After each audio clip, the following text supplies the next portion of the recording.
Well, welcome to the Freedom Summit 2010.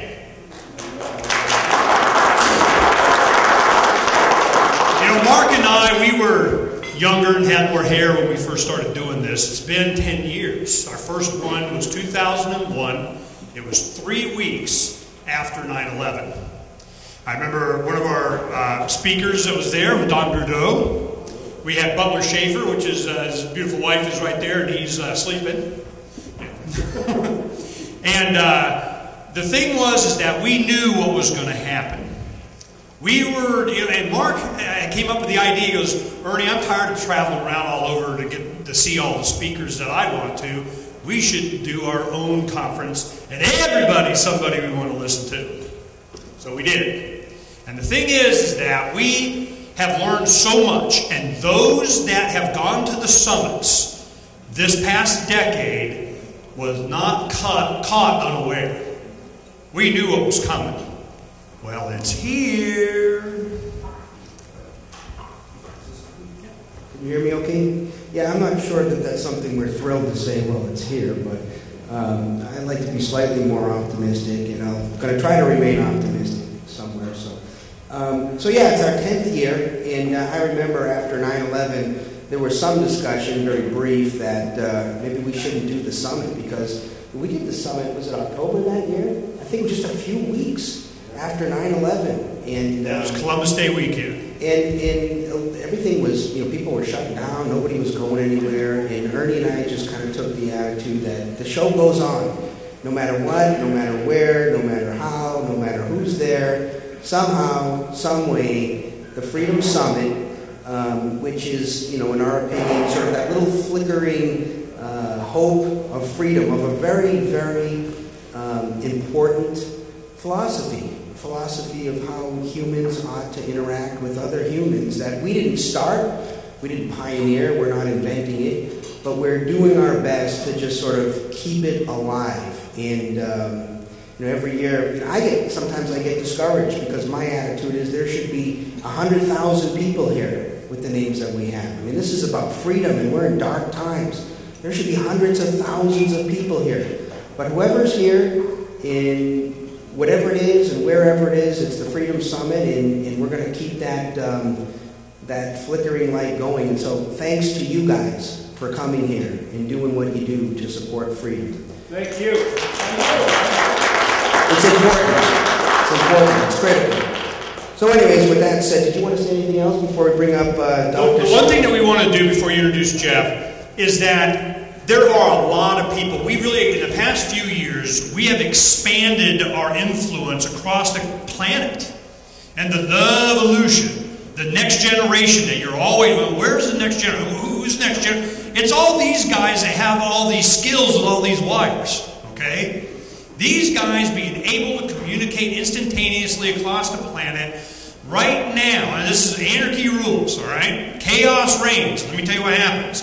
We didn't plan for this. They go, well, we have the ability and push button and files and everything worldwide. We're being broadcast on the internet right now, the entire summit. It's being archived. We have our own tape. We're taping straight to hard drive right there. It's going to go up on Freedom's Phoenix website, where we have video. We've been doing all kinds of a back room, back door, in the back area, software engineering to make sure that we could be our own YouTube, that we could have our own servers, that we put our own, because we know what happens. When you get the really good speeches like this, some people don't want them out there, you know. So we want to be able to retain. Well, we just got that finished. So not only are we going to start uploading this summit very quickly, within a week or so, we're going to start putting all the past ones that we've had. So you get the Don Bordeaux 2001 next to this one. And it might be, we've asked him to do the same one. We were so impressed with his first one. We're like, can you include a lot of that? Because you predicted that. One of his, you got to give his one line that he said. I use it on the radio all the time. You guys hear me say this, it came from him. Oh, well, you can do it. Don't steal my line. Yeah, don't take his line. I think what happened, we were talking about it this morning, and he was going to give a speech on globalization. I said, Don, that speech that you gave at the Freedom Summit, that was a good speech. I mean, we're still talking about the thing 10 years later. It was a great speech. I think it may have been the best speech ever at the Freedom Summit. He says, I could do it again. I said, really? I mean, you don't have your notes, you haven't prepped, you haven't done that. I mean, really? You think you could do that speech again? He says, if you want me to, I'll get up there and I'll give that same speech again. And so I'm going to tell you what, even if you heard this thing the first time, it's still that good. And you know why it's that good? I'm just a tiny little plug for listening to what Don has to say. Because freedom and democracy are not the same things. No matter how many times the President of the United States says we're spreading freedom and democracy, democracy and freedom, and they use them like they're interchangeable, they are not the same things. And Don Boudreau has a lot of things to say about, real things to say about democracy, what it is, what it isn't. So it's a good speech, and hopefully he won't change his mind between now and when he comes up here to give that speech. But if he does that speech, I'm really excited to listen. Go ahead and start the tape for, he's going to do the intro on Jeff. This, thanks for coming to the summit. We always, this is a smaller crowd like it was in the first one that we did. And it's gone up and down and up, and we can see its economics. It was then, and it is now. Fortunately, we have such a wider audience instantaneous on the internet because technology has changed. So now we're sharing this room with a lot of other people. So keep that in mind. If you're going to say something stupid, it's going to be there forever. So I just want FYI. Go ahead and introduce. Welcome. So, one of the things that we say at the Freedom Summit, I think we said it the very first year, and it's sort of a theme of the Freedom Summit, which is there is no central plan for freedom. Central planning just doesn't work. It doesn't work in economics, and it doesn't work in terms of for freedom. So, and I think that makes sense. People have different talents. Ernie, he does his thing in the press. I do my thing in the courts. We do some things together. And then there's Jeff. Jeff has an entirely different area of things that he does working towards freedom. I'm not well suited for the kinds of things Jeff does, and he's probably not well suited for the things that I do. But I support him in everything he does. I think he supports me in the things that I do, and I can say up here, I am really, really proud not just to be introducing him, but to be his friend. This is a good guy. This is a warrior for freedom. Jeff and I have been friends for 17 years. I should say I'm honored to have been his friend for 17 years.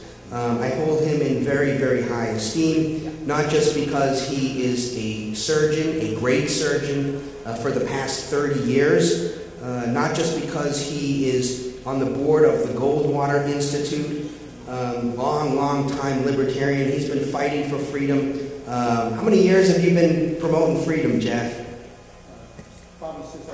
Since the earth was cooling, somewhere in there.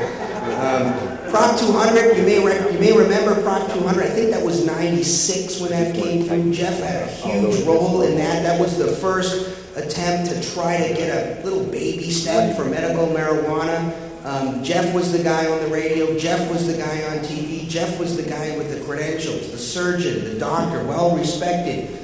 Who writes for their magazines in the state of Arizona, who got up there and said, this isn't going to ruin the world, the sky's not going to fall. He took a lot of flack over that, but he stood his ground and Prop 200 passed. He's also been, or is right now, a treasurer for a group called Arizonans for Healthcare Reform. And so that's what he's up to now. He's very, very involved in fighting this huge government takeover of the healthcare system. Because I guess there was something still out there in the world that wasn't completely controlled by the government. And so now we have Barack Obama. The title of Jeff's talk is The Decline and Fall of American Healthcare System. Please give him a warm welcome. Dr. Jeff Stein.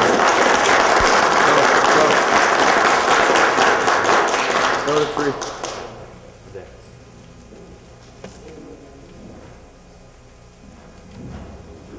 Thanks, Mark, for that really touching introduction. Thank you. I'm going to try to cover in about 40 minutes about 70 years worth of the history of America's healthcare system, and then take a look towards things that can be done in the future. So I'm going to kind of just skim the surface. And please bear in mind that when I do give suggestions as to reforms and policy proposals, these are obviously not I realize the group I'm talking to here, we share the same ideals. My proposals are dealing with the political realities, so that they're basically not ideal, but they are informed by libertarian sensibilities. For those who don't already know this, there's a few, in a very simplistic way, there are a few things that got us into our current situation where health care is basically the costs are spiraling out of control. Lots of people can't afford health care, which of course reduces access to the health care system, and people are upset because of the limitation of choices they have. It all started really in the 1940s when we had wage and price controls during World War II, and then several companies, most notably Chrysler Corporation, competing for workers since they couldn't compete by offering better wages, came up with the idea of offering the health insurance as a benefit.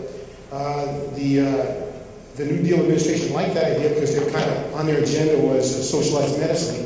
So they changed the tax code to basically say if you offer health insurance as a benefit, we won't let that be a taxable benefit. So all of the dollars spent by the employer towards health insurance will be a deduction to the employer, and the benefit received by the employee will not be considered a taxable benefit.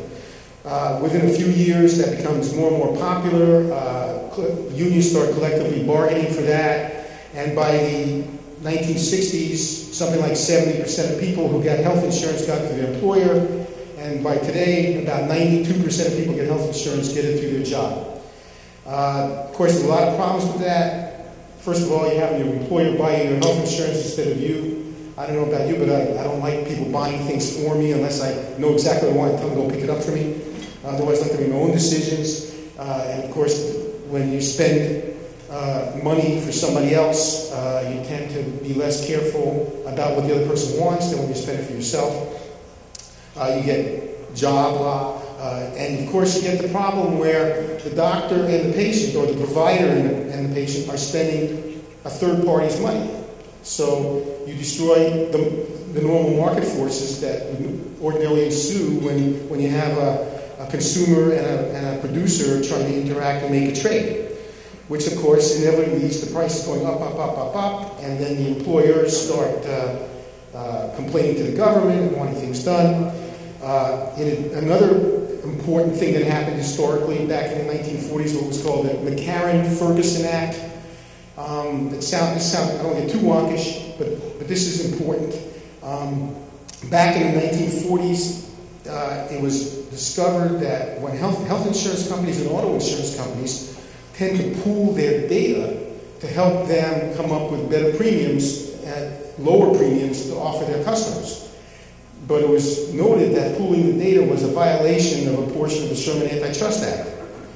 And so that was one of the unintended consequences of the Sherman Antitrust Act, because Congress realized that, gee, not letting them pool their data is going to make prices go up, so we kind of don't mind their pooling their data, but how are we going to get around the Antitrust Act? So the McCarran-Ferguson Act basically gave exemptions to auto insurance and health insurance and said you can pool your data, but each state can set up its own independent regulatory system, and we waive, the federal government waives its right under the Interstate Commerce Clause of the Constitution to regulate interstate commerce in these areas. So what it basically did is allow us to set up 50 different state systems when it comes to health insurance and auto insurance.